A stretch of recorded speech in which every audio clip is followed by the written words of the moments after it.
got so much fucking design on right now. Every time, bring it back, make it come out, got 3 old thoughts, I'm a block with it like bitches on my line, and you know.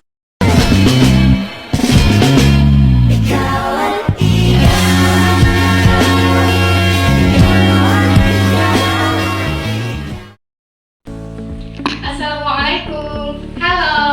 Bersama dengan saya Safira dan narasumber saya dengan Mbak siapa? Halo, saya Ratu. Saya mahasiswa semester 1 program studi psikologi Islam.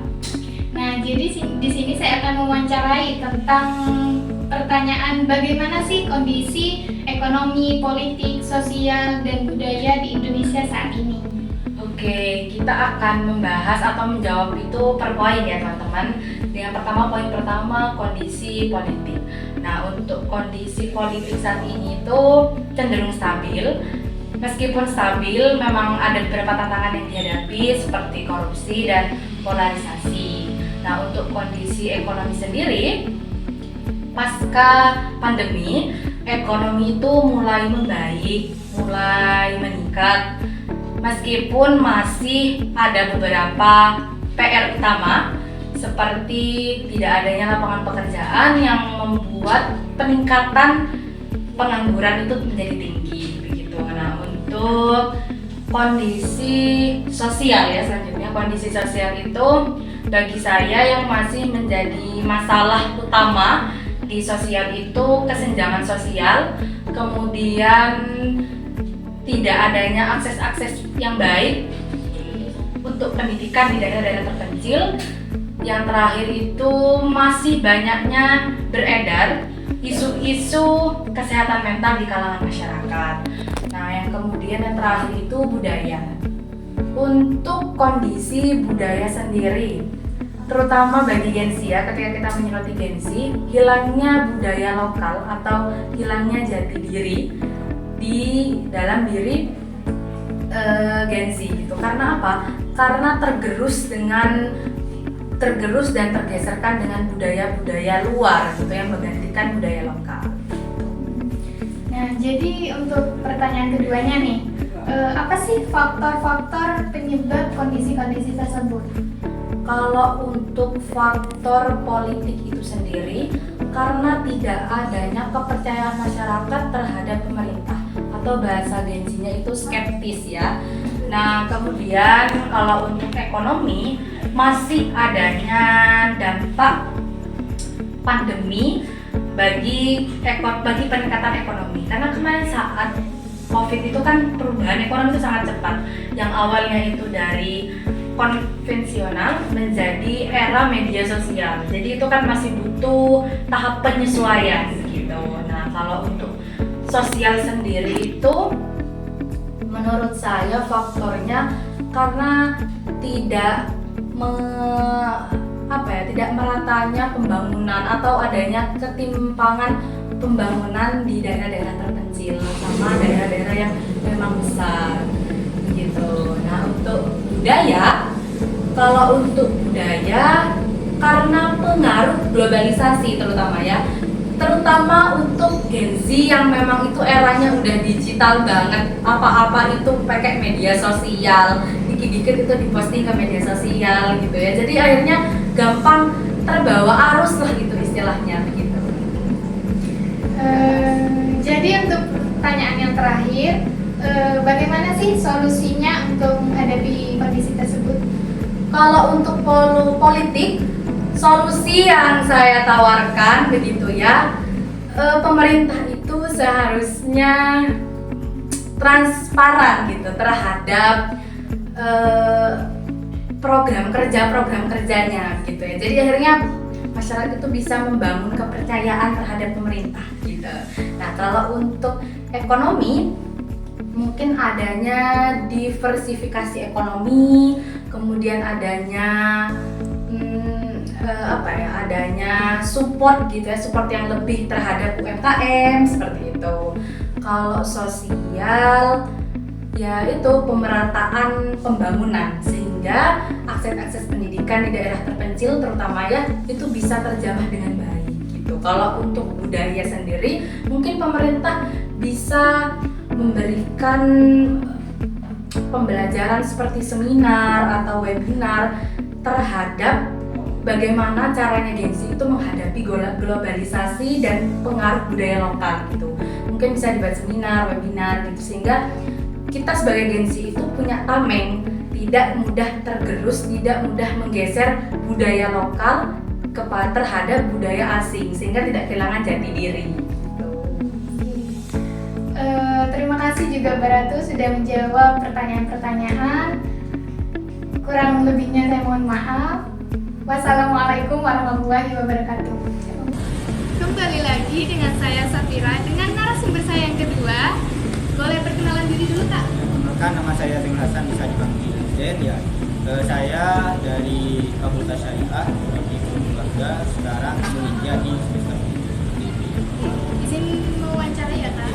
Terkait pertanyaannya, bagaimana kondisi politik, ekonomi, sosial dan budaya di Indonesia saat ini, serta faktor-faktor dan bagaimana solusinya? Saya jelaskan terlebih dahulu terkait apa yang saya katakan tadi. Yang pertama terkait masalah politik. Bicara politik di Indonesia sendiri itu sekarang dipandangnya memiliki ketegangan yang sangat besar. Dalam ketegangan di sini yang dimaksudkan itu apa? Itu memiliki polarisasi atau dinamisasi yang lebih semakin kuat ataupun semakin bisa tidak kita anggap remeh. Kenapa demikian? Karena per hari ini politik yang ada di Indonesia itu dengan adanya utamanya di ranah pemilu atau pilkada itu banyak sekali terjadi suatu hal yang kurang efektif, utamanya dampaknya pada perorangan, entah itu ketua partai ataupun masyarakat yang ikut menjadi suatu tim sukses dalam bagaimana caranya dia memenangkan calon pemilih yang dia usung. Nah, dalam konteks ini pastinya kalau berbicara politik itu kan strategi bagaimana caranya seorang itu mampu sampai pada tujuannya masing-masing.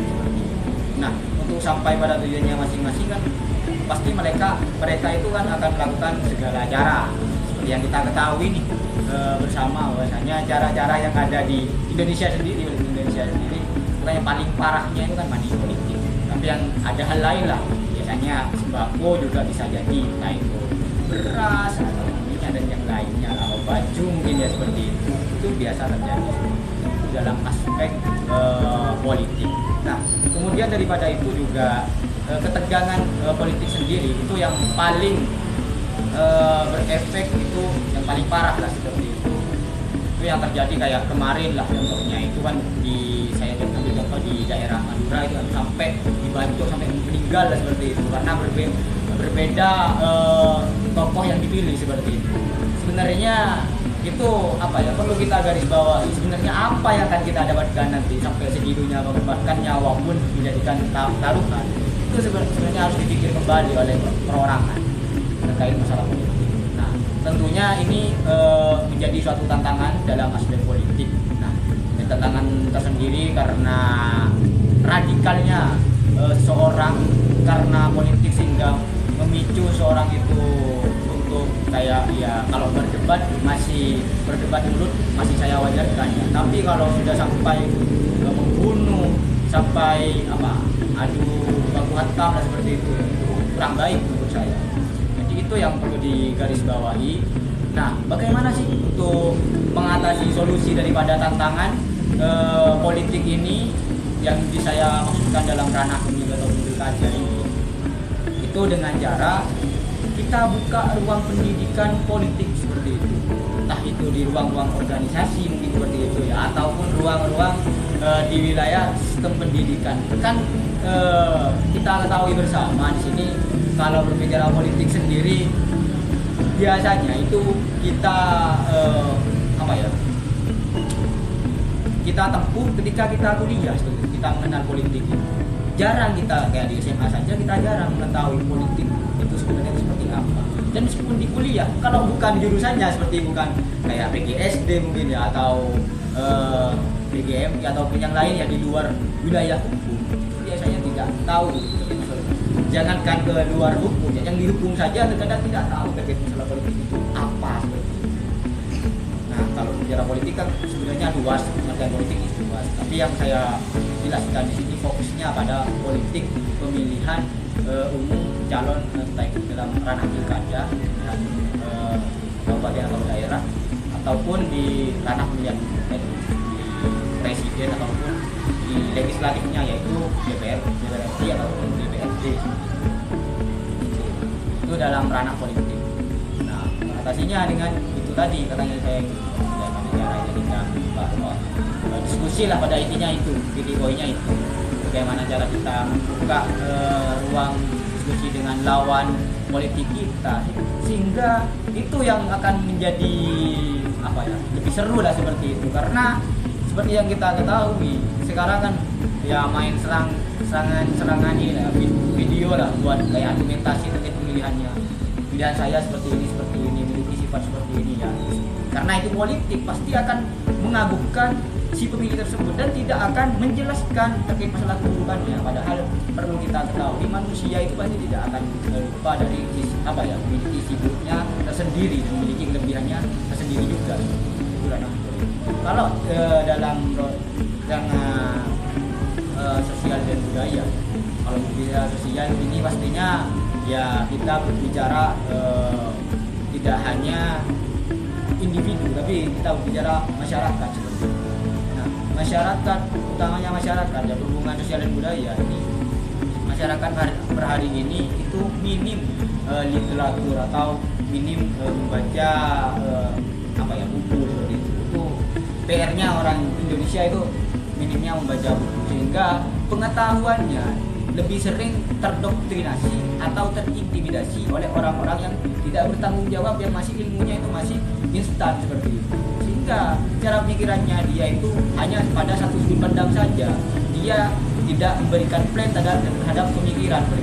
Oh ternyata misal saya contohkan, dalam kita menganalisa sesuatu kita harus tahu, oh ternyata si ini kelebihannya ini seperti ini. Jadi itu yang harus kita analisa. Jangan cuma kita karena kita agak suka orang tersebut kita hanya mencari keburukannya saja, tapi harus juga mencari apa sih daripada spesial dari orang tersebut.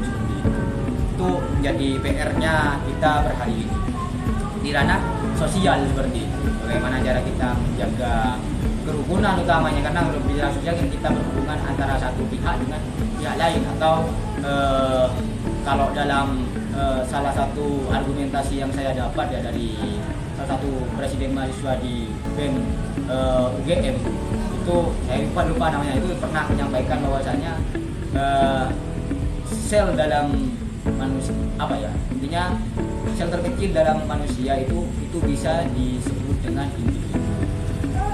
Lebih di atasnya sel itu katanya itu ada keluarga, di atasnya keluarga ada masyarakat. Kita bagaimana caranya sebelum kita mendoktrinasi atau ya menghasut atau apa ya mengklaim suatu hal ya, kita harus ubah mindset dari diri kita sendiri, karena kita tidak bisa ubah mindset suatu hal yang besar kalau diri kita sendiri masih belum kita evaluasi. Itu perlu kita refleksikan. Itu di ranah sosial seperti itu. Itu PR. Kalau dalam aspek budaya ya perlu kita ketahui bahwa budaya di Indonesia itu kan memiliki beberapa suku, agama dan ras seperti itu. Nah itu menjadi suatu hal yang menurut saya bagus ya, dalam artian bagus di sini suatu perbedaan itu menjadi suatu hal yang bukan jadi problem, malah itu akan mendukung bagaimana caranya Indonesia ini lebih maju dan lebih berkembang lagi ke depannya. Per hari ini kan intoleransi kan masih ada. Intinya toleransi itu perlu kita tambahkan seperti itu. Intinya tujuannya daripada menambahkan toleransi itu bukan apa, kepedulian antar sesama itu sangat diperlukan teman-teman. Tapi yang terjadi pada hari ini masih ada, entah itu dari beberapa orang lah yang masih saya katakan itu orang itu apa ya namanya?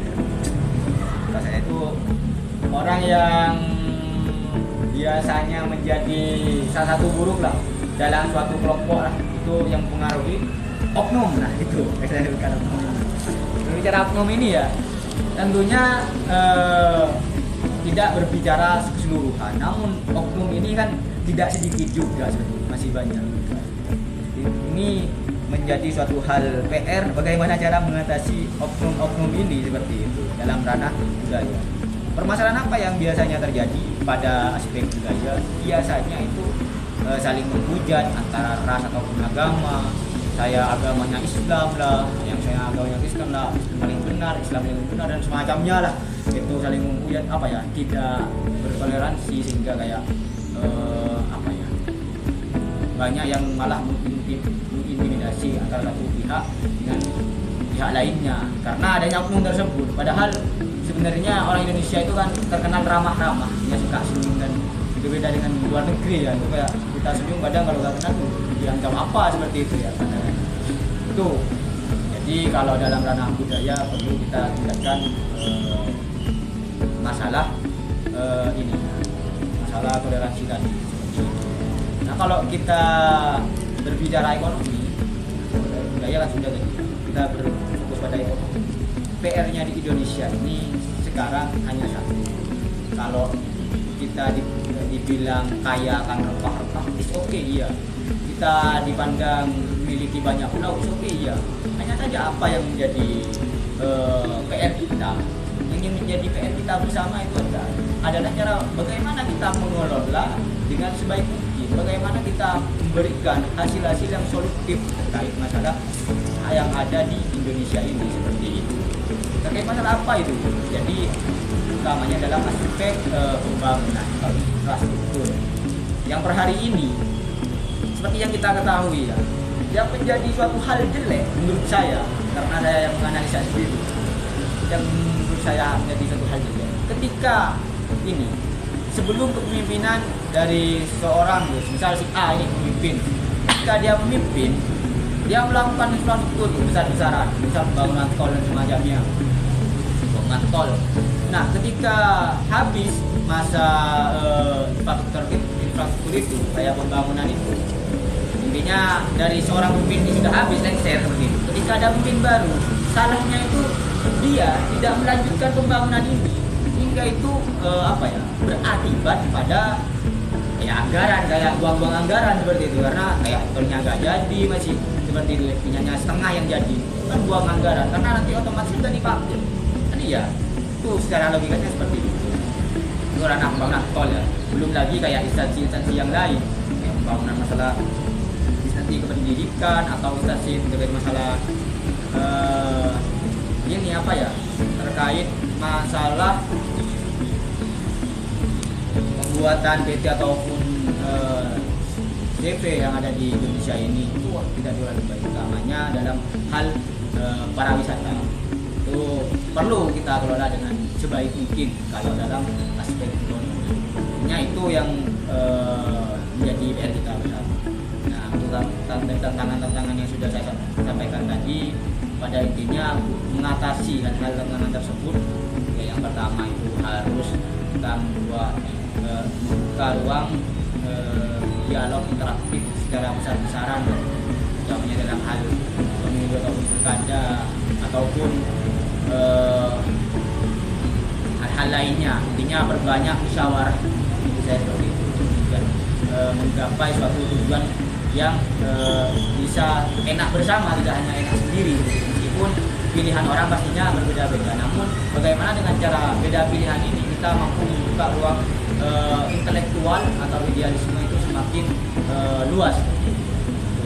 Jadi yang pertama, yang kedua dari saya, kalau masalah ekonomi ini yang terpenting adalah bagaimana kita pintar-pintar saja mengelola masalah UMKM atau masalah kalau masalah ekonomi itu kan selain UMKM itu ada juga terkait masalah pembangunan pariwisata ataupun instansi-instansi yang mana perlu dilanjutkan seperti itu. Jadi pembinaan sebelumnya untuk nanti kalau berubah lagi pembinaannya itu harus dilanjutkan. Tidak dikatakan kepemimpinan yang linear. Jadi nggak apa-apa kita punya aspek-aspek yang baru, tapi tidak meninggalkan hal-hal yang lama juga yang menurut saya masih efektif untuk dikerjakan hingga negara kita akan menjadi negara maju. Dalam aspek budaya, ya kita perlu membuka ruang pendidikan yang lebih luas ataupun merata di Indonesia ini, dan juga kita yang menjadi PR kita adalah tantangannya seseorang atau siswa ataupun mahasiswa pada hari ini adalah mereka tidak sekolah karena ya kembali lagi ke hal biaya, bagaimana pemerintah mampu memberikan ruang biaya siswa yang sangat banyak, utamanya di dalam aspek pendidikan ataupun dalam aspek prestasi ataupun ketidaksanggupan karena dia itu istilahnya bahasa kasarnya kan miskin atau tidak mampu. Ya mungkin itu saja. Oke, terima kasih untuk jawabannya Kak Z. Mungkin sekian dulu, terima kasih. Kembali lagi dengan saya Safira, dengan narasumber saya yang ketiga. Boleh perkenalan diri dulu Kak? Perkenalkan, nama saya Siti Nur Adiska, saya mahasiswa dari UINHAS Jember semester 1. Izin mewawancarai ya Kak. Izin bertanya untuk bagaimana sih kondisi politik, ekonomi, sosial, dan budaya di Indonesia saat ini? Serta apa sih faktor penyebabnya dan bagaimana solusinya? Dari makalah yang pernah saya baca, untuk faktor-faktor penyebab kondisi politik itu ada 3 poin. Yang pertama, potensi ketegangan politik pasca sampai pemilu. Yang kedua, persaingan partai politik. Yang ketiga yaitu politisasi identitas. Dan untuk faktor-faktor penyebabnya itu ada 3 poin juga. Yang pertama, lemahnya pertumbuhan ekonomi, kemiskinan dan pengangguran, dan yang ketiga itu inflasi. Dan faktor-faktor penyebab kondisi sosial budaya itu sendiri ada 2 poin. Yang pertama, keberagaman etnis dan agama, dan yang kedua isu kemiskinan dan kesejahteraan ekonomi. Dapat disimpulkan bahwasannya kombinasi dari pendidik politik yang lebih baik, sistem elektronik pemilihan umum yang efektif, revisi kebijakan ekonomi yang tepat, penciptaannya, program pembangunan yang merata, dan pencegahan korupsi dapat membantu mengatasi kondisi politik, ekonomi, dan sosial budaya di Indonesia. Untuk solusinya yaitu untuk mengatasi kondisi politik, ekonomi, dan sosial budaya, yang pertama meningkatkan pendidikan politik, yang kedua memperbaiki sistem elektronik pemilihan umum atau SIPPU, yang ketiga melakukan revisi kebijakan ekonomi, yang keempat menciptakan program pembangunan yang merata, dan yang kelima yaitu mencegah korupsi di Indonesia. Bisa dipahami? Oke, terima kasih untuk jawabannya ya Kak. Ya, Mungkin bisa ketemu lagi di narasumber selanjutnya. Baik, kembali lagi dengan saya Safira dengan narasumber saya yang keempat. Boleh perkenalan diri dulu Kak? Perkenalkan, nama saya Tarisa Ramadhanindayani, mahasiswa S1 UINHAS Jember, Prodi MPI, Fakultas Tarbiyah dan Ilmu Keguruan. Izin bertanya ya Kak, izin mewawancarai. Jadi untuk pertanyaannya adalah bagaimana kondisi politik, ekonomi, sosial, dan budaya di Indonesia saat ini? Serta apa sih faktor-faktor penyebab dari kondisi tersebut dan bagaimana solusinya? Kondisi politik, ekonomi, sosial, dan budaya di Indonesia saat ini menunjukkan dinamika yang kompleks, terutama menjelang pemilu 2024. Ini adalah ringkasan dari masing-masing aspek tersebut beserta faktor penyebab dan solusi yang mungkin diambil. Kondisi politik di Indonesia akan menghadapi pemilu yang diharapkan dapat memperkuat demokrasi. Namun, tantangan besar mengemuka seperti rendahnya pendidikan politik, politik uang dan berita palsu, serta polarisasi sosial. Faktor-faktor yang dapat menyebabkan ketidakpastian politik yang mempengaruhi stabilitas ekonomi dan sosial.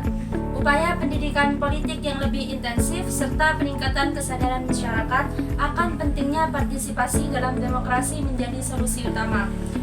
Kondisi ekonomi di Indonesia diperkirakan mencapai 5% pada tahun 2024, didorong oleh konsumsi rumah tangga dan belanja pemerintah.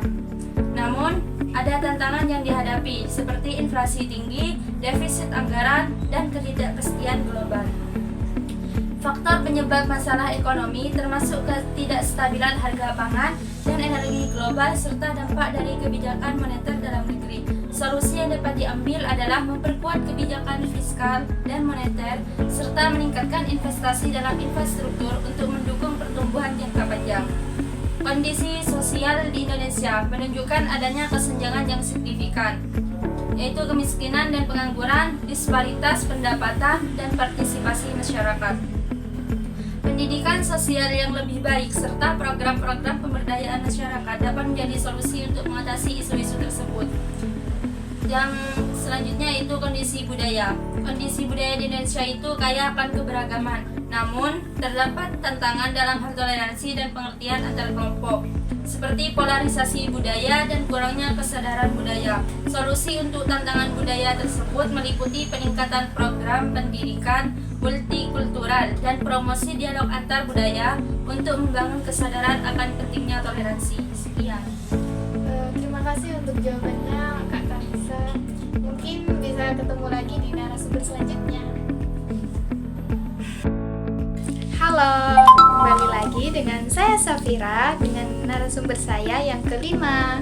Boleh perkenalan diri dulu Kak? Hai, perkenalkan nama saya Siti Aisyah dari Prodi Ilmu Al-Quran dan Tafsir. Izin mewawancarai ya Kak. Terkait pertanyaannya adalah bagaimana sih kondisi politik, ekonomi, sosial, dan budaya yang terjadi di Indonesia saat ini?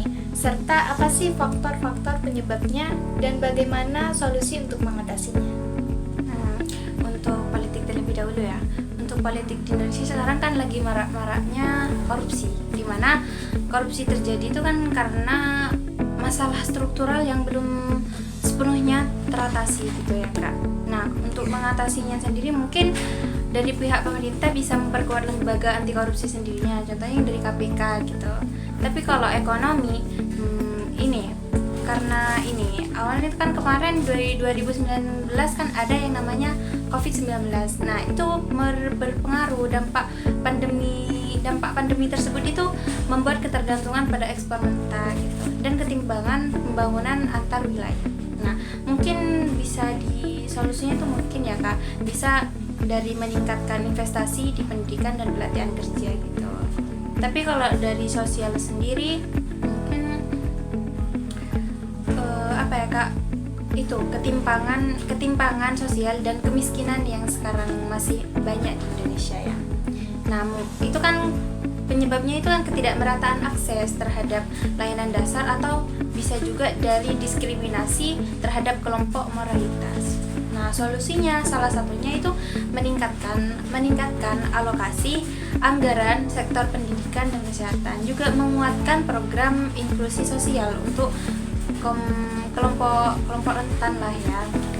Tapi kalau masalah budaya sendiri itu ya Kak, di Indonesia kan berbagai keberagaman budaya gitu. Nah, itu bisa menjadi kekuatan, tapi juga bisa menghadapi tantangan global yang mengikis nilai-nilai lokal sendiri. Nah, generasi muda sendiri kan sekarang lebih cenderung terpengaruh sama budaya asing gitu kan. Nah, penyebabnya itu kan karena kurangnya aspirasi terhadap budaya lokal dan minimnya dukungan pemerintah terhadap pelestarian budaya. Mungkin dari solusinya sendiri ya Kak, bisa dari mengintegrasikan pendidikan budaya lokal dalam kurikulum sekolah gitu ya Kak. Bisa juga mendukung seniman-seniman melalui program hibah atau pameran. Jadi kalau bisa disimpulkan itu ya Kak, menghadapi berbagai tantangan di Indonesia kan memiliki potensi besar untuk memperbaiki kondisi politik, ekonomi, sosial, dan budaya. Nah, itu dibutuhkan komitmen lah Kak, bersama antara pemerintah, masyarakat, dan sektor-sektor gitu. Nah, itu untuk menciptakan kebijakan inklusif, adil, dan berkelanjutan. Mungkin gitu. Oke, terima kasih atas jawabannya Kak Aisyah. Mungkin bisa ketemu lagi dengan narasumber selanjutnya. Bye-bye. Halo, kembali lagi dengan saya Safira dengan narasumber saya yang ke-6. Boleh perkenalan diri dulu Kak? Perkenalkan, nama saya Zabrina Rihadatul Aisy, mahasiswi semester 1 UIN Jember. Izin mewawancarai ya Kak, terkait pertanyaannya adalah bagaimana sih kondisi politik, ekonomi, sosial, dan budaya yang terjadi di Indonesia saat ini? Serta apa sih faktor-faktor penyebabnya dan bagaimana solusinya? kondisi politik di Indonesia sekarang masih memiliki sistem demokrasi yang berkembang, namun masih dihadapkan dengan tantangan dalam hal transparansi, integritas, dan stabilitas politik. Nah, tersebut penyebabnya disebabkan oleh ketidakpercayaan masyarakat terhadap partai politik dan pemerintah karena korupsi. Nah, solusinya bisa menggunakan sistem pengawasan dan penegakan hukum terhadap korupsi. Nah, yang kedua yakni kondisi ekonomi. Ekonomi di Indonesia menunjukkan pemulihan pasca pandemi dengan pertumbuhan ekonomi yang relatif stabil, namun ada tantangannya seperti inflasi, pengangguran, dan ketimpangan ekonomi antar wilayah. Nah, hal tersebut disebabkan oleh dampak ekonomi global yang ketergantungan pada sumber daya alam dan ketimpangan daerah. Yang ketiga, kondisi sosial.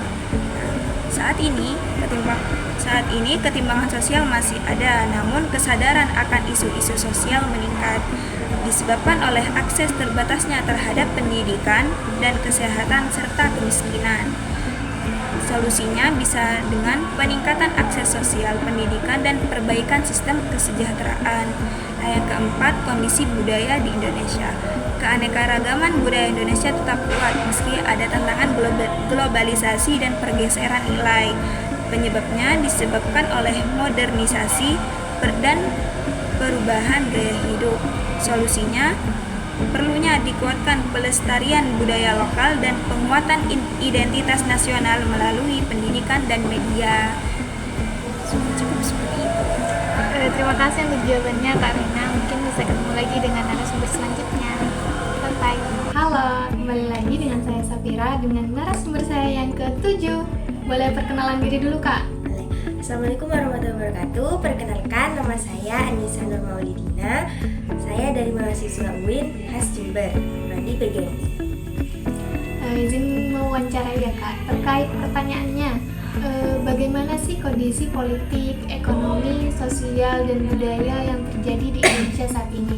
Serta apa sih faktor-faktor dan bagaimana solusinya? Oke, menurut saya untuk sistem ekonomi, sistem politik dulu ya.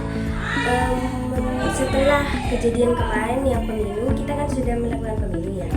Nah itu menurut saya kondisi politik sudah cukup dinamis karena sudah tidak ada sudah pemerintah itu sudah berusaha mengelola transisi politik pasca pemilu yang cukup kompetitif. Demokrasi juga sudah berkembang. Namun ternyata masih banyak ya diwarnai oleh polarisasi sosial politik seperti ketegangan antar politik, serta masih banyak banget itu kasus korupsi yang terus muncul gitu. Ternyata penyebabnya itu karena pemilunya itu ketat sehingga memicu perpecahan di kalangan masyarakat, dan masih banyak praktik korupsi di kalangan elit politik yang merusak kepercayaan masyarakat sehingga masyarakat itu tidak percaya ke partai politik lagi. Untuk cara mengatasinya yaitu pihak seperti KPU, Bawaslu, dan MK itu harus memastikan pemilu itu benar-benar bersih tanpa ada campur tangan orang lain. Terus meningkatkan transparansi dalam pemerintahan untuk mengurangi korupsi dan meningkatkan akuntabilitas. Biasanya biar menakut-nakuti yang korupsi itu pihak KPK itu sebaiknya memberi hukum yang pas gitu. Karena kalau hukumnya menyi-menyi itu kadang membuat pihak yang korupsi itu ya hukum Indonesia cuma gitu aja gitu kan ya. Yang kedua, faktor ekonomi. Ekonomi Indonesia itu setelah pasca pandemi Covid itu sudah membaik ya, dengan beberapa indikator seperti PDB yang tumbuh positif. Namun ketimpangan ekonomi itu masih tinggi karena adanya masih banyak sekali pengangguran, terus kemiskinan dan distribusi kekayaan. Nah, faktor ini karena adanya kesenjangan antar wilayah, antara kota dan desa, antara yang miskin dan juga yang kaya. Terus sumber daya alam ini juga masih menjadi tumpuan utama ekonomi. ekonomi, yaitu namun harga komoditas bisa fluktuatif. Nah, cara mengatasinya bisa melakukan penyusunan kebijakan ekonomi yang lebih merata dan inklusif. Misalnya dengan memperkuat sektor UMKM. Biasanya UMKM itu buat kalangan miskin di lorong-lorong kehidupan UIN kan sudah ada gitu. Itu contohnya. Yang kedua itu meningkatkan kualitas pendidikan dan pelatihan untuk menyiapkan tenaga kerja yang kompeten dalam menghadapi perubahan industri. Yang ketiga yaitu bidang sosial. Menurut saya kondisi masih ketidaksedaran dalam hal akses terhadap layanan dasar seperti pendidikan. Iya, sekarang ini dari dulu sampai sekarang kesenjangan sosial tentang pendidikan itu masih banyak.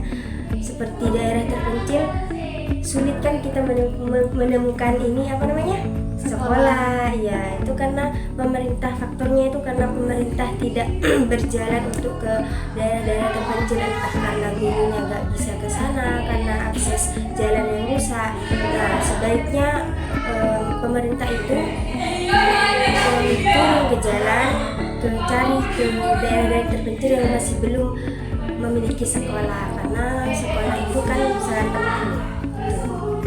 Cara mengatasi untuk yang budaya budaya Indonesia ini kan kaya dan beragam ya. Jika budaya ini tidak dipegang erat oleh apalagi ke kayak kita generasi muda gitu, pasti budaya itu terkikis gitu. Sebaik faktornya ya karena faktor teknologi yang mengikis anak remaja saat ini gitu kan. Misalnya tari tradisional diganti dengan dance gitu, yang lebih terkenal yaitu dance. Jadi sebaiknya pendidikan biasanya di sekolah-sekolah itu sebaiknya tetap mengandung nilai-nilai budaya di Indonesia gitu. Terima kasih atas jawabannya Kak Nisa. Mungkin bisa ketemu lagi di narasumber selanjutnya. Bye-bye. Halo, kembali lagi dengan saya Safira dengan narasumber saya yang ke-8. Boleh perkenalan diri dulu Kak? Baik, saya mahasiswi UIN Jember semester 1. Perkenalkan, nama saya Najwa Kairagawati. Izin mewawancarai ya Kak? Boleh. Terkait pertanyaannya adalah bagaimana sih kondisi politik, ekonomi, sosial, dan budaya, serta apa sih faktor-faktor yang mempengaruhi dan bagaimana solusinya? Baik, dalam jurnal yang saya baca, dalam kondisi politik di Indonesia saat ini masih ada perbedaan pendapat yang kuat antara kelompok-kelompok politik. Faktor penyebabnya itu perbedaan ideologi politik, kepentingan kelompok, dan pengaruh media sosial. Solusinya yaitu meningkatkan kesadaran masyarakat tentang pentingnya persatuan dan kesatuan bangsa. Kemudian yang ekonomi, kondisi ekonomi di Indonesia ini saat ini masih tergantung pada ekspor komoditas sehingga pertumbuhan ekonomi lambat dan inflasi tinggi. Faktor penyebabnya yaitu ketergantungan pada ekspor komoditas, kurangnya investasi, dan rendahnya produktivitas. Solusinya yaitu meningkatkan investasi dalam sektor pendidikan dan kesehatan, serta meningkatkan produktivitas dan inovasi dalam sektor ekonomi. Kemudian yang sosial, kondisi sosial di Indonesia saat ini masih terdapat kemiskinan, serta diskriminasi terhadap kelompok minoritas. Faktor penyebabnya yaitu kurang akses pendidikan dan kesehatan, diskriminasi terhadap kelompok minoritas, dan kurangnya kesadaran masyarakat. Solusinya meningkatkan akses ke pendidikan dan kesehatan, serta meningkatkan kesadaran masyarakat tentang pentingnya kesehatan dan keadilan. Yang terakhir yaitu budaya. Kondisi budaya di Indonesia saat ini masih terancam oleh pengaruh budaya asing dan kurangnya pelestarian budaya. Faktor penyebabnya yaitu kurang kesadaran masyarakat, kurang pendanaan untuk pelestarian budaya, dan pengaruh sosial. Solusinya meningkatkan kesadaran masyarakat tentang pentingnya pelestarian budaya, serta meningkatkan pendanaan untuk pelestarian budaya dan penyebaran nilai-nilai positif. Itu yang saya dapat. Oke, terima kasih atas jawabannya ya Kak. Mungkin bisa ketemu lagi di narasumber selanjutnya. Bye-bye. Halo, kembali lagi dengan saya Safira dengan narasumber saya yang ke-9. Boleh perkenalan diri dulu Kak? Perkenalkan, nama saya Rizky Hana Nur Fitri, mahasiswa semester 1 dari UINHAS Jember. Izin mewawancarai ya Kak. Izin bertanya tentang bagaimana sih kondisi politik, ekonomi, sosial, dan budaya yang terjadi di Indonesia saat ini. Dan bagaimana faktor-faktornya serta gimana sih solusinya? Baik, izin menjawabnya ya. Yang pertama, politik. Politik Indonesia saat ini cukup dinamis dengan pemerintahan yang berusaha mengelola transisi politik pasca pemilu yang cukup kompetitif. Demokrasi Indonesia terus berkembang namun masih diwarnai oleh polarisasi sosial politik, ketegangan antar partai, serta kasus korupsi yang terus muncul. Faktor penyebabnya yang pertama, pemilu yang ketat sering memicu perpecahan di kalangan masyarakat.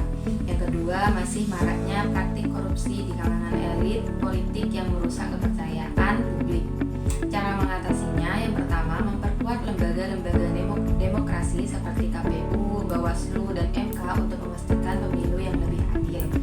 Yang kedua, meningkatkan transparansi dalam pemerintahan untuk mengurangi korupsi dan meningkatkan akuntabilitas.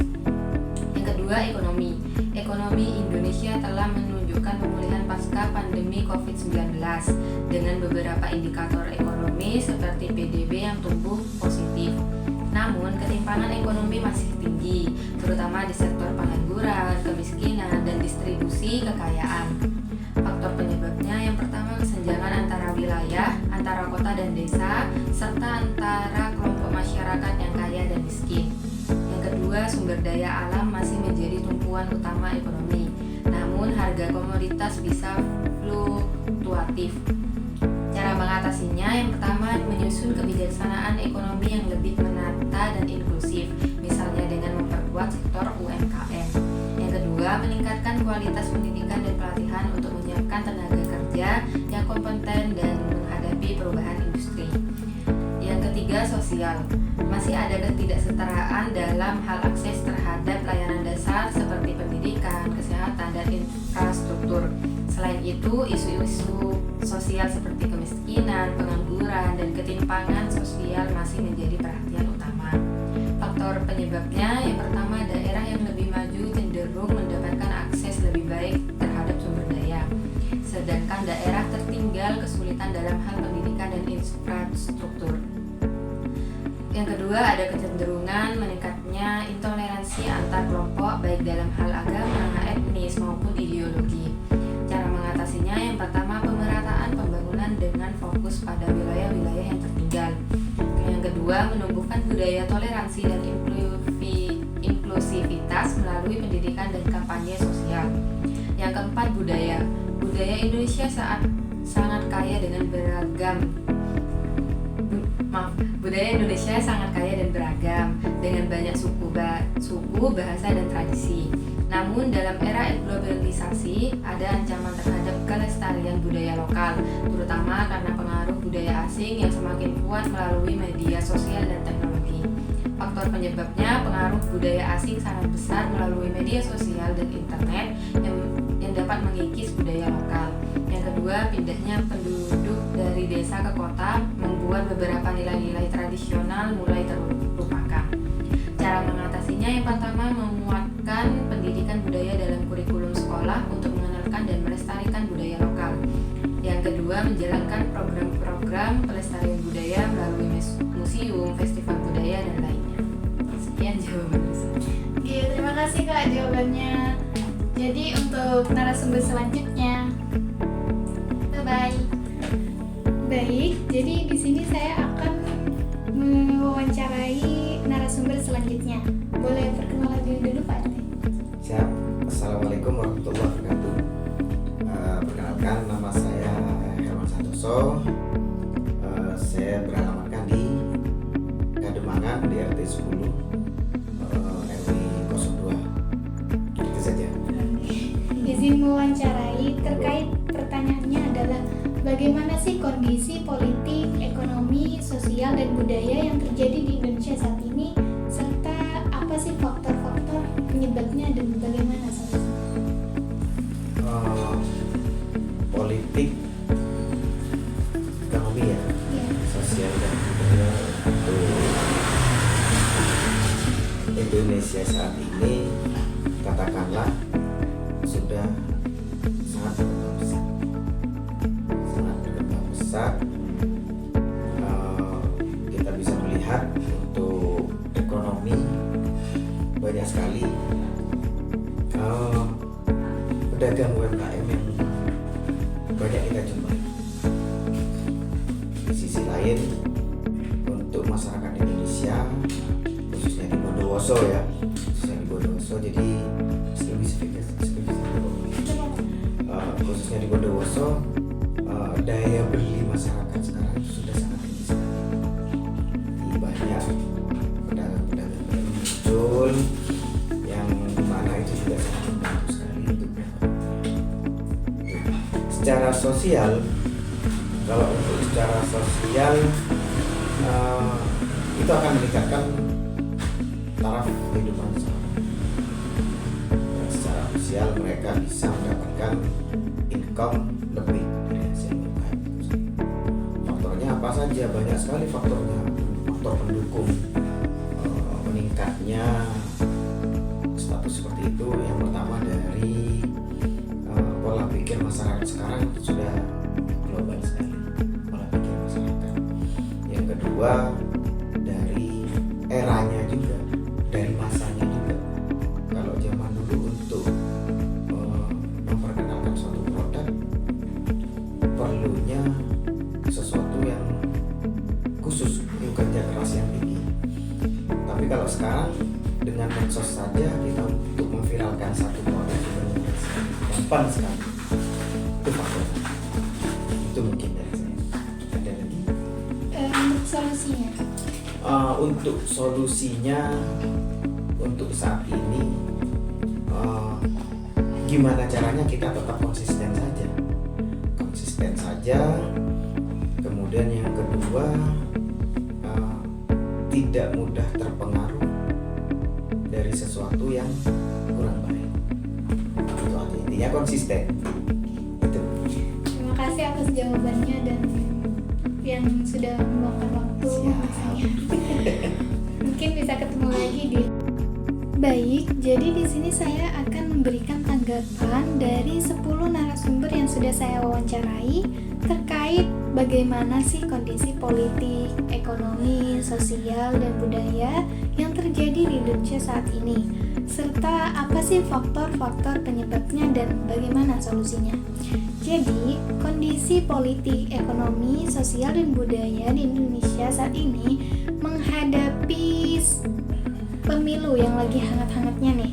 Politik ditandai dengan persaingan ketat pasca Presiden Joko Widodo dengan meningkatnya partisipasi pemilih pemuda yang diperkirakan mencapai 60%. Terkait bidang ekonomi, mengalami perlambatan pertumbuhan terutama di sektor ekspor meskipun inflasi terkendali. Terkait di bidang sosial, tantangan seperti politik, identitas, dan misinformasi mengancam konsolidasi demokrasi. Sementara itu, dalam aspek budaya, perhatian pada hak asasi manusia dan keberagaman tetap menjadi fokus utama pemerintah. Mungkin sekian tanggapan dari saya, kurang lebihnya mohon maaf. Terima kasih, semoga bermanfaat. Assalamualaikum warahmatullahi wabarakatuh. Bye-bye.